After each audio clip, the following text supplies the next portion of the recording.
안녕하십니까. 제63회 한중진 의원은 최고위의 쿠데타다. 황 대표가 이성을 잃었다고 했다.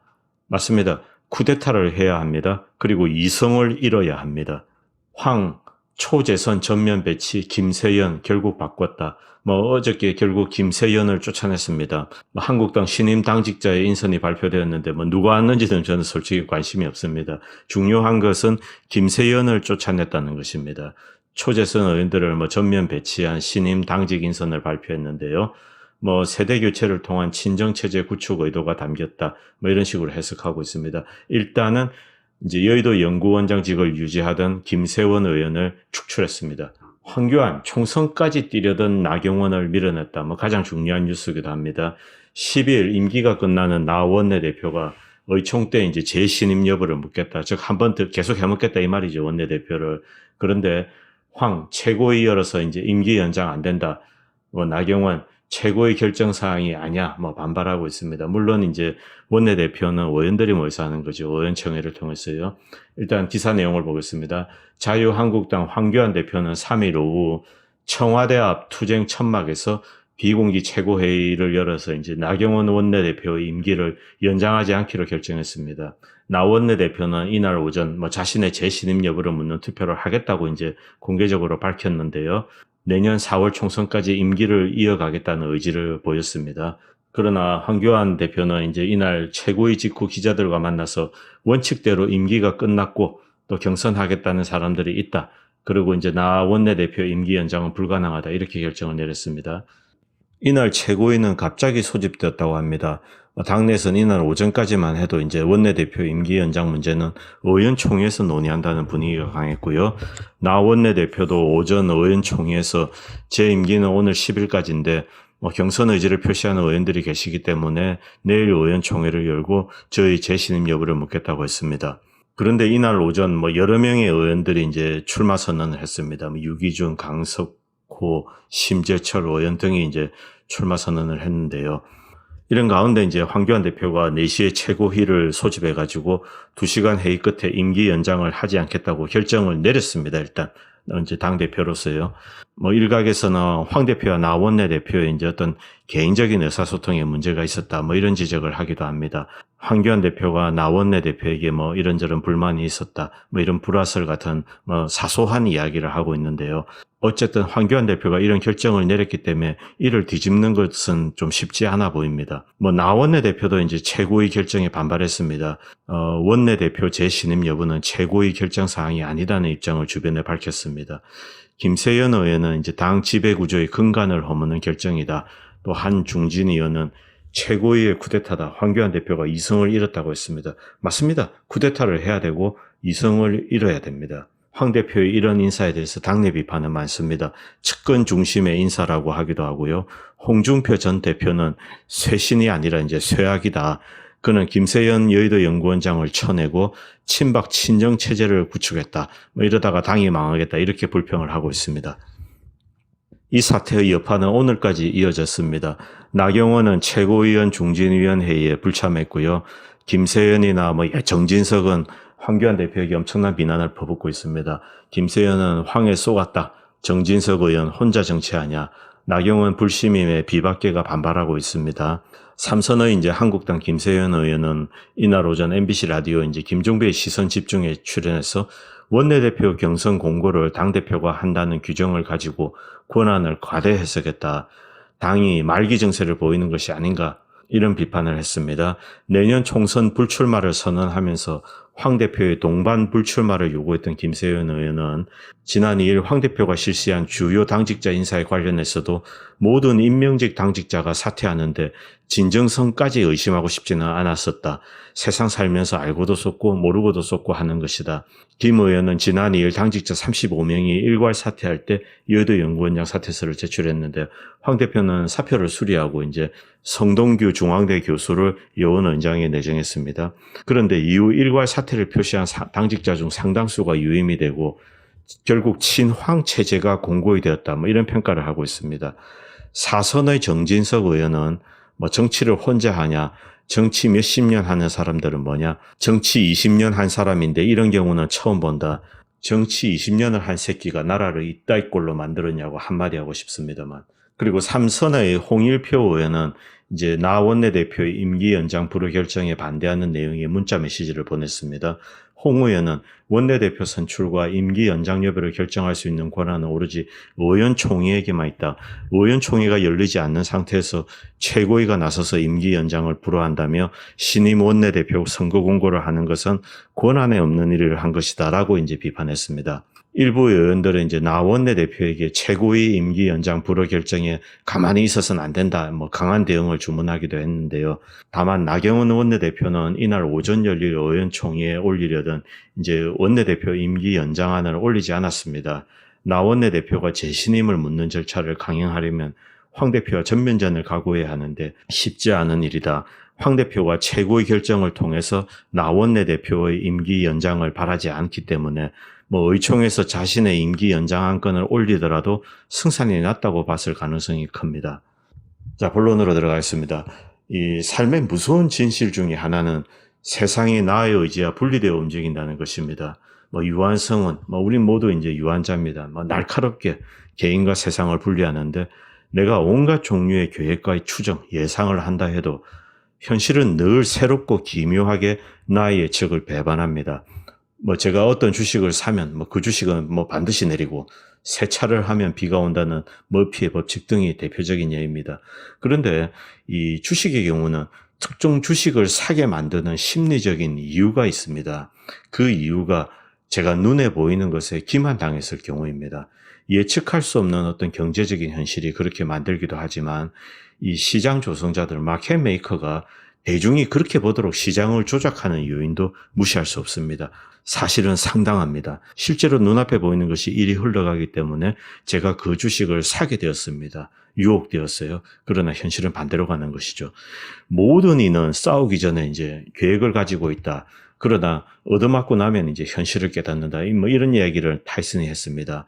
마이크 타이슨은 확실히 우위에 있는 자입니다. 확실한 우위에 있는 마켓 메이커에게 사실상 빨래질을 당한 것인데요. 이 실로 기묘하게 인간의 심리를 흔들어서 내릴 주식을 사게 만들고 반대로 오를 주식을 팔게 만듭니다. 힘이 있는 자들은 이런 식으로 대중을 기만합니다. 일반적인 세상 일을 예측하는 것은 가능하지 않습니다. 그저 우리 평범한 인간들은 변화에 따라다니면서 이제 적응하는 정도가 우리에게 주어진 지혜에 부합하는 일입니다. 그런데 어느 누군가가 특정한 사건을 조작을 하여서 우리를 기만하는 것을 꾀한다면 우리는 모든 지혜를 동원해서 그들의 속임수를 밝힐 필요가 있습니다. 우리의 이익도 문제가 있지만은 거짓은 우리의 자유를 옥죄기 때문입니다.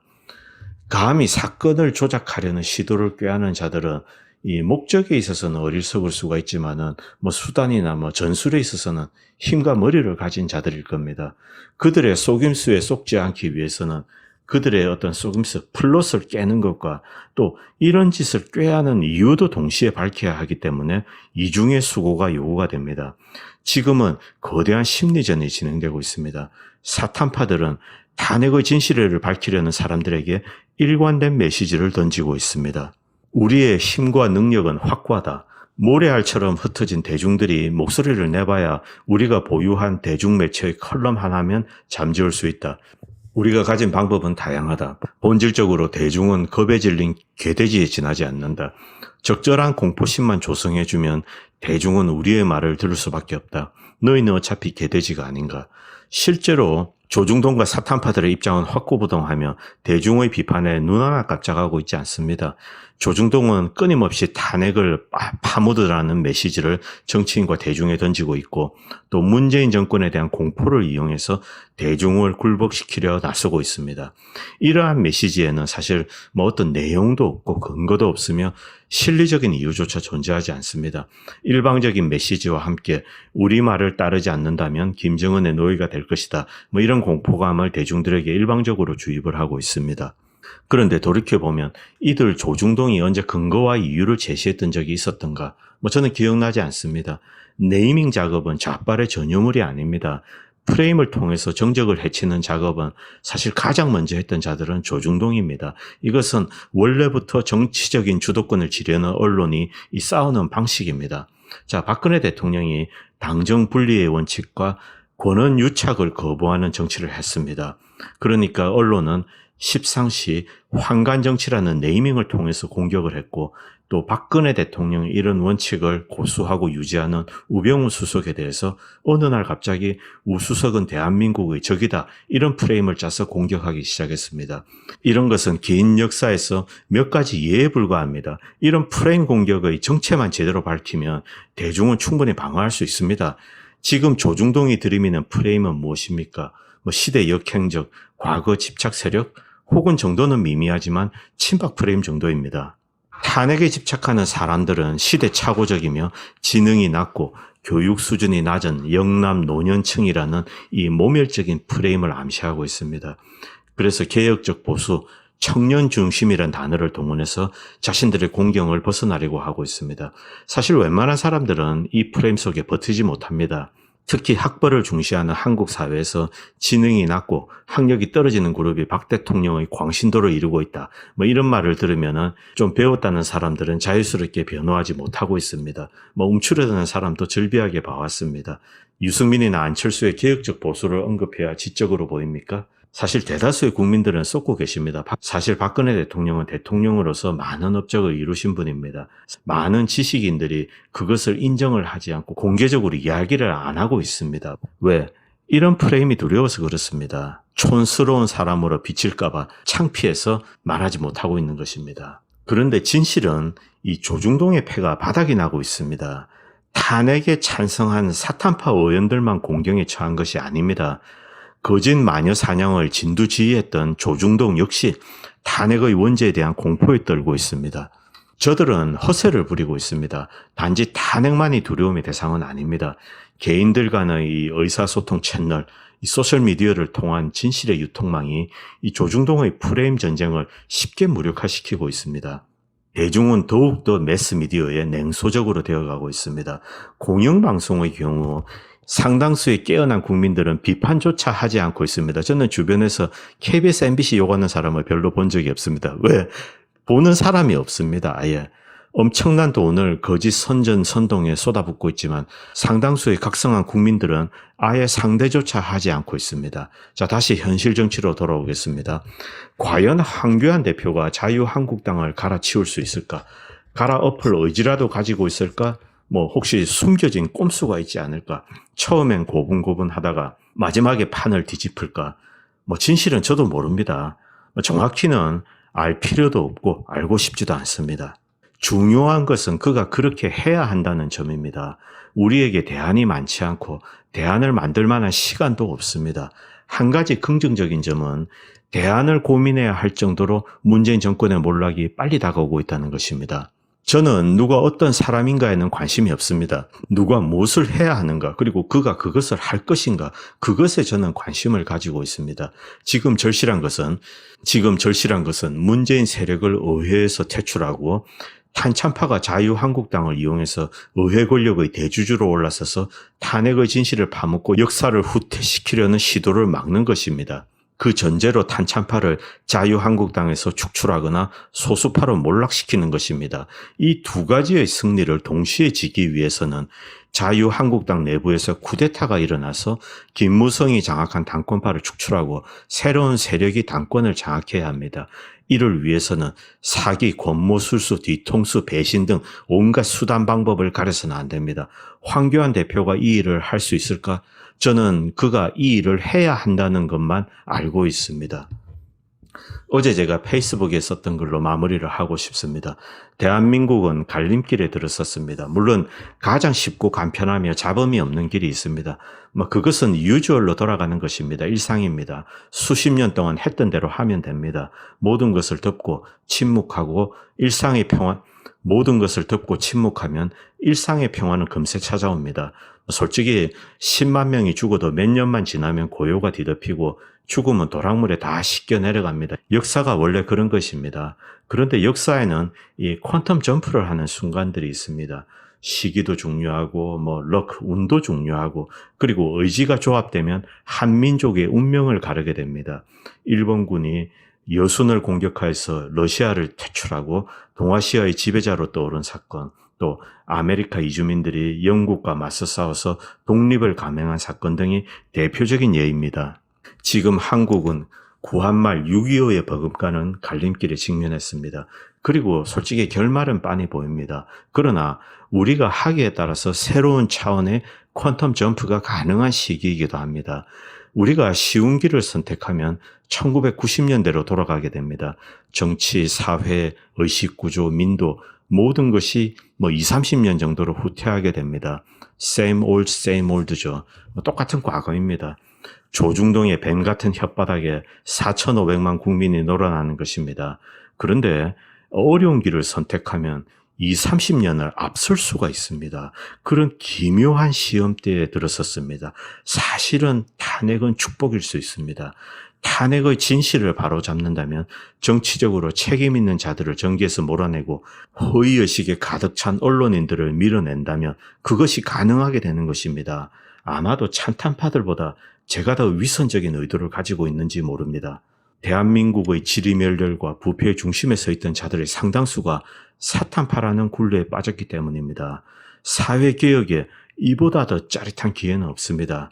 나쁜 놈들이 모두 다 모여있는 것입니다. 탄핵의 진실을 밝히고 바로잡으면 썩은 정치인과 언론인 상당수를 청소할 수 있기 때문입니다. 국민적 의식과 국가를 바라보는 시각, 인간을 대하는 근본적인 가치관의 혁명, 이런 모든 것들이 가능하게 되며 궁극적으로 선진국에 걸맞는 도덕성과 진실 존중을 확립하게 되는 것이기 때문입니다. 이 두 가지야말로 도덕성과 진실 존중이야말로 서방 선진국에 진입하는 가장 높은 문턱이었습니다. 갤럭시 노트로 선진국 되는 거 아닙니다. 물론 한국은 지금 현재 불행히도 쉬운 길을 달려가고 있습니다. 그러나 몇 명의 노력으로 이런 물줄기가 바뀌는 것이 동시에 역사입니다. 존 애덤스가 없었다면, 토마스 제퍼슨이 없었다면 미국의 독립이 가능하지 않았을 수도 있습니다. 한 사람이 이렇게 중요한 존재들인 것입니다. 끝날 때까지 끝나지 않습니다. 저는 낭만적인 몽상가가 아닙니다. 이 사건은 일생일대의 기회이면서 오랜 시간 동안 레조넌트하게 됩니다. 울리게 될 것입니다. 만약 지금 바로잡지 못한다면 두고 역사의 범죄자로 조롱받을 것입니다. 이런 좋은 기회를 왜 놓쳤을까? 왜 그때 이런 짓을 해서 대한민국 역사를 30년을 후퇴시켰을까? 고종이 갑신정변을 주도했던 개혁파를 어떻게 했습니다. 모조리 잡아 죽였습니다. 그로 인해서 조선은 몇십 년 후퇴를 한 것입니다. 시간이 많이 없습니다. 김무성, 홍석현 같은 무리들이 주도권을 쥐고 정권을 잡으면 길어야 5년입니다. 여러분도 많이 느끼실 겁니다. 부패한 정권에 지나지 않습니다. 또다시 좌익 세상이 되는 것입니다. 자유진영의 도덕성은 추락하고 비루하고 추악한 노역들은 또다시 조롱거리로 전락하게 됩니다. 저는 그런 시기를 지우기 위해서 찬탄파 축출을 시도해야 한다고 봅니다. 밀어붙이면 순식간에 결판이 납니다. 그러나 누군가가 총대를 매야죠. 총대를 매는 사람이 승자가 될 것입니다. 지금은 황교안 대표가 총대를 매야 합니다.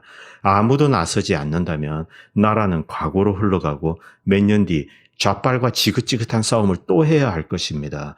비현실적이지만 저는 이런 글을 계속 쓰겠습니다. 명분을 만들려고 하는 것입니다. 그것이 제가 할 수 있는 일 같습니다. 명분은 무서운 것입니다. 단단해지고 확대되면 나라도 흔드는 것입니다. 그리고 황교안 대표도 자신에게 주어진 1000명을 생각해 보시기 바랍니다. 지금은 단계적 접근법, 적과 야합으로 문제를 풀 수 있는 시기가 아닙니다. 지금은 칼을 들어서 고르디아스의 매듭을 한 번에 내리쳐야 하는 시기입니다. 명분을 강화하고 어떠한 술책도 거부하고 단칼에 내리쳐야 합니다. 결과가 중요한 것이 아니라 해야 할 일을 하는 것이 중요합니다. 성공을 한다면 자유진영이 승리를 쥐고 사악한 좌빨과 동시에 수구 기득권 세력을 물리칠 수 있습니다.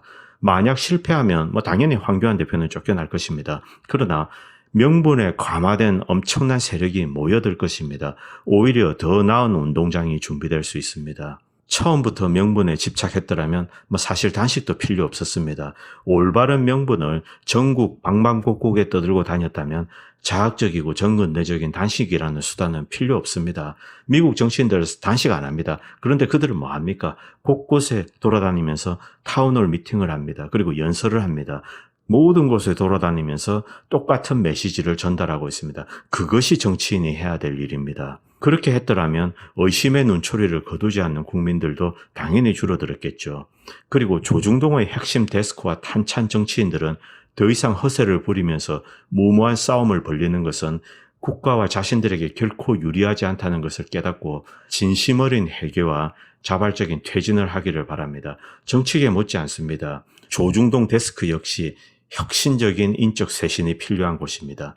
시간이 흐를수록 역풍은 더욱 거세지고 역사책의 기퉁이에 더욱더 추악한 이름으로 기억이 될 뿐입니다. 감사합니다. 다음 편에 뵙도록 하겠습니다.